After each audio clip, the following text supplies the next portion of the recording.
John academy. This is Shahul John. आज हम पढ़ रहे हैं NIOS हिस्ट्री कोड 315। चैप्टर का नाम है 750 से 1200 ईस्वी के मध्य भारतीय परिदृश्य। चैप्टर 8 क्लास 12 के लिए है ये, और प्रीवियस चैप्टर का प्लेलिस्ट में चेक कर सकते हैं। इसमें हमारा फर्स्ट टॉपिक है अंधेर युग। अंधेर युग किसे कहा जाता था? सन 750 से 1200 के मध्य का समय भारतीय इतिहास में आरंभिक मध्यकालीन युग के नाम से जाना जाता है। पूर्व में इतिहासकारों द्वारा इसे अंधेर युग की संज्ञा दी गई।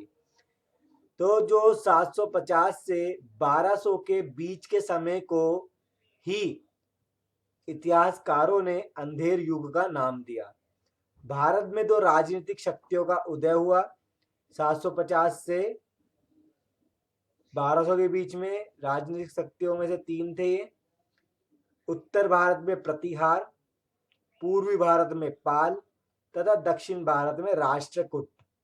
ये तीनों वंश उत्तर भारत में भारत के गंगा क्षेत्र पर अपने प्रभुत्व स्थापित करने के लिए लगातार युद्ध करते रहते थे। तो ये तीनों के तीनों क्या करते थे? भारत के गंगा क्षेत्र पर अपनी हुकूमत जमाने के लिए, अपना प्रभुत्व जमाने के लिए तीनों आपस में क्या करते थे? युद्ध। प्रतिहार, पाल और राष्ट्रकूट कब करा करते थे? 750 से 1200 सन के बीच में। ठीक है। फिर है नेक्स्ट है गुर्जर प्रतिहार वंश। जैसे कि हमने यहाँ देखा था एक प्रतिहार वंश, तो एक प्रतिहार वंश ये है गुर्जर प्रतिहार वंश। गुर्जर प्रतिहार वंश की स्थापना 8वीं शताब्दी में नागभट्ट प्रथम ने मालवा क्षेत्र में की थी। कब की थी? 8वीं शताब्दी में नागभट्ट प्रथम ने की थी मालवा क्षेत्र में गुर्जर प्रतिहार वंश की स्थापना। वह एक राजपूत था। कौन राजपूत था? गुर्जर। और जो था, और उसके उत्तराधिकारी वत्सराज ने अपने साम्राज्य को उत्तर भारत तक फैलाया था और कन्नौज को अपनी राजधानी बनाया था। जो उनके उत्तराधिकारी थे जिनका नाम वत्सराज था, वो उन्होंने उत्तर भारत तक साम्राज्य को फैला दिया और कन्नौज को अपनी राजधानी बना दिया था। इस वंश का एक और महान शासक 9वीं शताब्दी में आया, जिनका नाम था मिहिर भोज। अपने साम्राज्यों को लुटेरों से सुरक्षित भी रखा उन्होंने, जिसके कारण विद्वान सुलेमान ने उनकी प्रशंसा की थी। ठीक है। अपने साम्राज्य को लुटेरों से सुरक्षित रखने के लिए अरब विद्वान सुलेमान ने उनकी प्रशंसा की थी। किनकी की थी? मिहिर भोज की। यहाँ पढ़ते हैं मेन पॉइंट और भी है ये। वत्सराज देवराज का पुत्र था। वत्सराज किसका पुत्र था? देवराज का। वत्सराज को गुज्जर प्रतिहार का वंश का वास्तविक संस्थापक माना जाता है। गुज्जर प्रतिहार वंश का मेन शासक कौन था? वत्सराज। नेक्स्ट है पाल वंश। पूर्वी भारत में 8वीं शताब्दी में गोपाल ने पाल वंश की स्थापना की थी। जिनका नाम गोपाल था, उन्होंने क्या करी? पाल वंश की स्थापना। सभी शासकों का नाम पाल पर खत्म होता था, इसलिए इसे पाल वंश बोला गया। यानी कि सबके सरनेम क्या थे? पाल, इसलिए इनको क्या बोला गया? पाल वंश। गोपाल के पुत्र धर्मपाल और गोपाल के पुत्र यानी कि पोते देवपाल ने पाल वंश की प्रतिष्ठा पर 4 चांद लगा दिए। यानी कि इन्होंने और ज्यादा बढ़ाया पाल वंश को। पालों ने बिहार तथा बंगाल में लगभग 400 वर्षों तक शासन किया।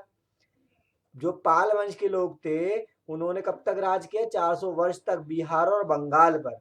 उन्होंने पूर्वी भारत में अपने धर्म के विस्तार के लिए बड़ी मात्रा में विहार तथा मंदिरों का निर्माण करा। उन्होंने क्या करा? पाल वंश के शासकों ने अपने धर्म को बढ़ाना चाहते थे वो, जिसके लिए उन्होंने विहार भी बनवाए और मंदिरों का निर्माण भी करवाया। भागलपुर जो कि बिहार में है, भागलपुर के पास विक्रमशिला विश्वविद्यालय का निर्माण धर्मपाल ने ही करवाया। गोपाल के पुत्र धर्मपाल ने ही विक्रमशिला विश्वविद्यालय का निर्माण करवाया, जो कि बिहार के भागलपुर में है, के पास है। ठीक है। तो किसका निर्माण करा? विक्रमशिला विश्वविद्यालय का। फिर है राष्ट्रकूट वंश। दक्षिण भारत में 8वीं शताब्दी में दंतिदुर्ग ने राष्ट्रकूट वंश की स्थापना करी। तो राष्ट्रकूट की स्थापना करने वाले कौन थे? दंतिदुर्ग। राष्ट्रकूटों की राजधानी शोलापुर के निकट मान्यखेत थी। तो राष्ट्रकूटों की राजधानी कौन सी थी? मान्यखेत, जो कि शोलापुर के निकट है। राष्ट्रकूट वंश का प्रमुख शासक कृष्ण प्रथम था। राष्ट्रकूट का मेन जो शासक माना जाता है कृष्ण प्रथम को। इसने एलोरा विख्यात कैलाश मंदिर का निर्माण करवाया। तो राष्ट्रकूट के वंश के लोगों ने यानी कृष्ण प्रथम ने किसका निर्माण कराया? एलोरा में जो कैलाश मंदिर है उसका निर्माण करवाया। राष्ट्रकूट वंश के अरब व्यापारियों के साथ अच्छे संबंध थे।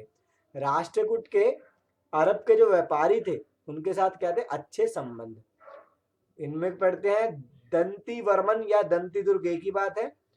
दंती वर्मन या दंती दुर्ग के बाद उसका चाचा कृष्ण प्रथम 756 ईस्वी में राजा बना। कृष्ण प्रथम ने शासन हाथ में आते ही वातापी के चालुक्यों का पूर्ण रूप से दमन कर दिया। जब कृष्ण प्रथम के हाथ में शासन आ गया, उन्होंने वातापी के चालुक्यों का पूर्ण रूप से क्या कर दिया? दमन कर दिया। नेक्स्ट है सामंत व्यवस्था। तो सामंत व्यवस्था क्या थी इसके बारे में पढ़ेंगे अब हम। सामंती व्यवस्था से तात्पर्य ऐसे शासक से था जो पराजित हो जाते थे, यानी कि ऐसे शासक जो हार जाते थे, किंतु उनका राज्य उन्हें इस शर्त पर मिल जाता था कि वे विजयी राजा की अधीनता स्वीकार करेंगे, और उनको उनका राज्य तभी मिलता था जब वो ये मानते थे जो राजा जीता है वो उसके अंडर में रहेंगे। ठीक है, तो सामंती व्यवस्था के शासक से क्या तात्पर्य था? जो शासक हार जाते थे वो जो जीता हुआ राजा है उसकी अधीनता यानी कि इसके अंडर में रहेंगे, ये स्वीकार करते थे, तथा उसे नकद तथा अन्य प्रकार के शुल्क की आपूर्ति करेंगे। उसे क्या करेंगे? नकद तथा अन्य प्रकार की शुल्क की आपूर्ति।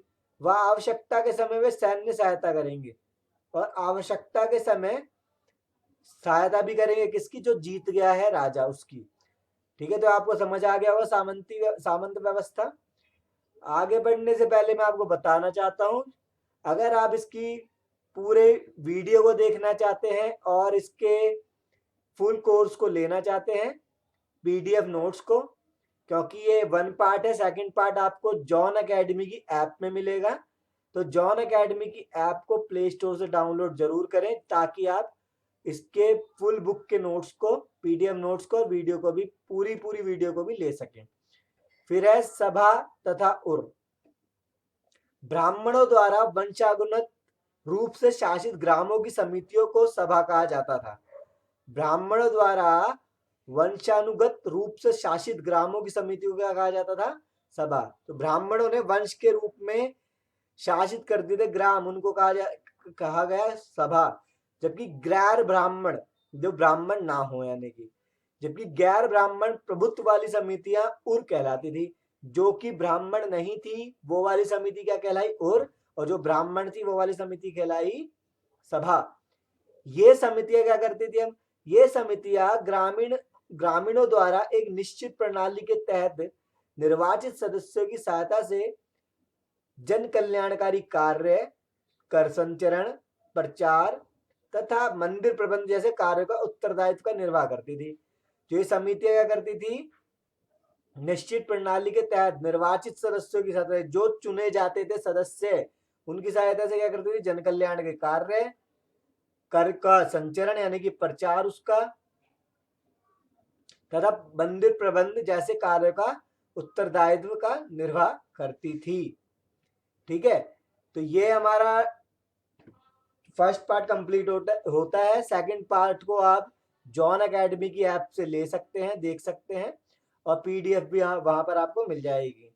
तो जॉन एकेडमी की ऐप को डाउनलोड करना ना भूले प्ले स्टोर से।